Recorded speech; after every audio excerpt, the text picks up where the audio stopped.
এগুলো কি দেখো তো, কেউ চিনতে পারো কি না? আমি তো এগুলো আগে কোনোদিনও দেখিনি, তো এখানে এসেই দেখলাম প্রথম, তাও আজকে প্রথম দেখলাম।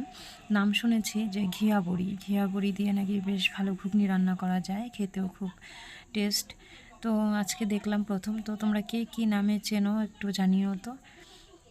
এখন সকালবেলা ভাত বসিয়েছি, আর আজকেও সমুদ্রের পাপাকে ভাত দিয়ে দিতে হবে দুপুরের জন্য, কিন্তু রান্না করার মতো কিচ্ছু নেই। একটু লাউ শাক কেটে নিয়েছি, আর ছিল কয়েকটা ভেন্ডি। তো ভেন্ডিগুলো ও ভেন্ডি ভাজা খাবে না, তো ভাতে কিছুটা সেদ্ধ দিলাম। আর এখানে যে 2-4টে ভেন্ডি দিয়ে একটু ভাজা করেছি। তো আমাকে বললো শুধু একটু ভাত দিয়ে দাও, আমি দুপুরবেলা কিছু একটা নিয়ে নেব হোটেল থেকে।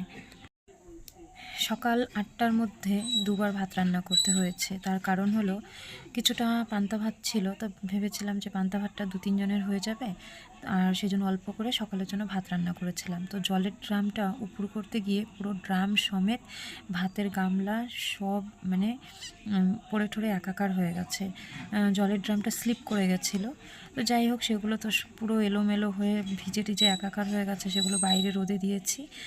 আর ভাতগুলো ফেলে দিলাম, তারপর আবার ভাত বসাতে হলো। আর সমুদ্রের পাপা বাজারে গেছিলো, এই যে সবজি নিয়ে এসছে, আর নিয়ে এসছে মাংস। তো ওকে ভাত আর শাক ভাজা দিয়ে তারপর কাজে পাঠিয়ে দিলাম, আর তারপর ভাত বসিয়ে আমি এখানে এসেছি এই যে মাংস ধোয়ার জন্য। ভেবেছি ভাত যখন বসাতেই হলো, তাহলে একেবারে দুপুরে রান্নাটা সেরেই ফেলি। তো বাজে এখন প্রায় 9:30টার মতো। মাংস অনেকে খুব তাড়াতাড়ি ধুয়ে নেয়, কিন্তু আমার একদম খুঁটিয়ে খুঁটিয়ে অনেকটা সময় নিয়ে ভালো মতো না ধুলে ভালো লাগে না, সেজন্য আমি অন্য কাউকে ধুতেও দিই না। তো এই যে মাংস ধুয়ে তারপর ঘরে চলে এলাম। এখন ডাল বসিয়েছি। ওর দাদু তো মাংস খায় না, সেজন্য অন্য কিছু রান্না করতে হবে, তাই ভাবলাম কি আর রান্না করব, ডাল করে নিই একটু। তো ডাল, শাক ভাজা, আর ওখানে আছে একটু ভেন্ডি আলু ভাজা, তো এই দিয়েই হয়ে যাবে। মাংসর জন্য এই যে এখানে মশলা বেটে নিয়েছি, তারপর ভাত বেড়ে নিলাম নিজের জন্য, যে আগে একটু খেয়ে নিই, পেট শান্তি তো দুনিয়া শান্তি। তো ডাল তো হয়ে গেছে, একটুখানি ভাজা আর ডাল দিয়ে এখন খেয়ে নেব। সাথে নিয়েছি কাঁচা পেঁয়াজ, আরেকদিকে মাংসটা কষিয়ে তারপর ঝোল দিয়ে খাওয়া শুরু করব। তো এই যে দেখো ডাল খুব একটা বেশি করিনি, অল্প করেই রান্না করেছি, কারণ মাংস হলে পরে ডাল সেরকম একটা কেউ খাবে না।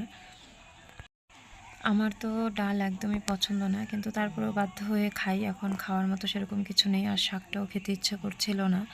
লাউ শাক নতুন নতুনই খেতে ভালো লাগে, এখন মানে গাছ কেটে ফেলার সময় হয়ে গেছে, ইচ্ছে করে না খেতে। তো যাই হোক, এই যে কথা বলতে বলতে মাংসও হয়ে গেছে। আর রান্নাঘরের অবস্থা দেখো আমার, মানে দুবার রান্না হয়েছে 11:30টার মধ্যে, তো এই যে পুরো নোংরা হয়ে আছে। তো এখন রান্নাঘরটাকে পরিষ্কার করি, তারপর বাসন ধুবো। আর ওইদিকে ওই যে সব ভিজে গেছিলো জলের ড্রাম উল্টে গিয়ে। তো এখন সবজির খাঁচাটা এটা সেটা সব আর কি শুকোতে দিয়েছি, ওগুলো এখন গুছিয়ে ঘরে আনতে হবে। ভোর 5টা 5:30 থেকে মানে বিকেল 4টে পর্যন্ত একটুও বসার সময় নেই। সারাদিন যে কী করতে করতে দিনটা চলে যায় বুঝতে পারি না। এত কাজ, মানে আমাদের রান্নাটা দুপুরের মধ্যে সকালের মধ্যে দুবার রান্না হয়, সেজন্যই কাজ করে দিশে পাই না। এই যে দেখো পুরো ঘরটা কী হয়েছে, এই ড্রামটাই উল্টে গেছিলো। রান্নাঘর পরিষ্কার করা হয়ে গেছে, এখন আমি যাব বাসনগুলো মাজতে। বাসন মেজে এসে তারপরে এই যে সব রোদে দিয়েছি, এগুলো এখন ঘরে নেব। ডালগুলো রোদে দিয়েছিলাম এমনি, ডালগুলোর মধ্যে একটু একটু ওই যে পোকা লেগে গেছিলো কালো কালো, তো রোদে দিলে সেই পোকাগুলো বেরিয়ে চলে যায়। তো রোদ হয়ে গেছে, এখন ভরে নিলাম। তারপর এখন আলুগুলো বস্তায় ভরে নিচ্ছি। আলু একসঙ্গে থাকলে দুটো একটা করে পচতে থাকে আর খুব দুর্গন্ধ বেরোয়, সেই জন্য মাঝে মাঝে রোদে দিতে হয়। ও হচ্ছে আমাদের পাশের বাড়ির একটা ছেলে, ও এলো, মানে ওর সমুদ্র পাপার সঙ্গে কাজে যাওয়ার কথা ছিল, কিন্তু ও রাতে গিয়েছিল বরযাত্রী, সেজন্য সকালে ঘুম থেকে উঠতে পারিনি। তো এখন এসছে খোঁজ নিতে যে কাকু কাজে গেছে কি না, মানে সমুদ্র পাপাকে কাকু বলে, আমাকে কাকি বলে। তো বললাম হ্যাঁ, ও তো কাজে চলে গেছে। বললাম আমি তো যেতে পারলাম না, ঘুম হয়নি। তো সমস্ত কাজকর্ম সেরে এখন উঠোন ঝাড় দিয়ে নিচ্ছি, তারপর স্নান করব। আর ছেলেকে আগেই স্নান করিয়ে দিয়েছি। এই যে স্নান টান করে এসে তারপর পুজো তো দিয়ে দিয়েছে সমুদ্র ঠাম্মি। তো আমি এখন স্নান করে এসে একটু বসলাম। শরীরটা এত খারাপ লাগছিল কি বলবো, আর মনে হচ্ছিল না যে ভাত খেতে যাই, ভীষণই অসুস্থ লাগছিল। তো আমাকে দেখে আবার ছেলের একটা সুযোগ পেয়ে গেল, বলছে তোমার শরীর অসুস্থ লাগছে, তাহলে আমি টিউশন যাব না।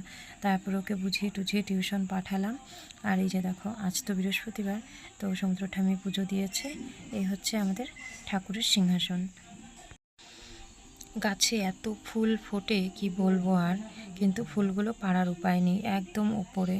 তো আমি অনেক করে বলেছিলাম গাছগুলো ছেটে একটু ছোট করে দাও, কিন্তু ছাড়তে মায়া লাগে। আর এখানে দেখো আমি এই যে দূর্বা লাগিয়েছি একটা টবের মধ্যে। মাঠ ঘাট থেকে রাস্তা থেকে দূর্বা তুলে এনে পুজো দিতে খুব একটা বেশি ভালো লাগে না। তো এই ফুল গাছটা কেন জানি না নষ্ট হয়ে গেল, গাঁদা ফুলের গাছটা। জলের অভাবে না কি কারণে ঠিক বুঝতে পারছি না। আর এই যে ঘুঘু পাখিটা এখন বেশ বড় হয়েছে, একা একাই খেতে শিখে গেছে। তো বিকেল প্রায় 4:30টার মতো বাজে এখন, খিদেও পেয়ে গেছে। তো যাই, একটু খাওয়া দাওয়া করে নিই। আর চলো, আজকে ভিডিওটা এখানেই শেষ করছি। সবাই ভালো থেকো, সুস্থ থেকো। পরবর্তী কোনো ভিডিওতে দেখা হচ্ছে। আজকে এই পর্যন্তই।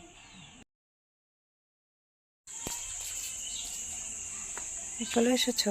হ্যাঁ, মাংস ভাত আছে না? চলো। আমি খাবো। ব্যাগ নিচে রাখো।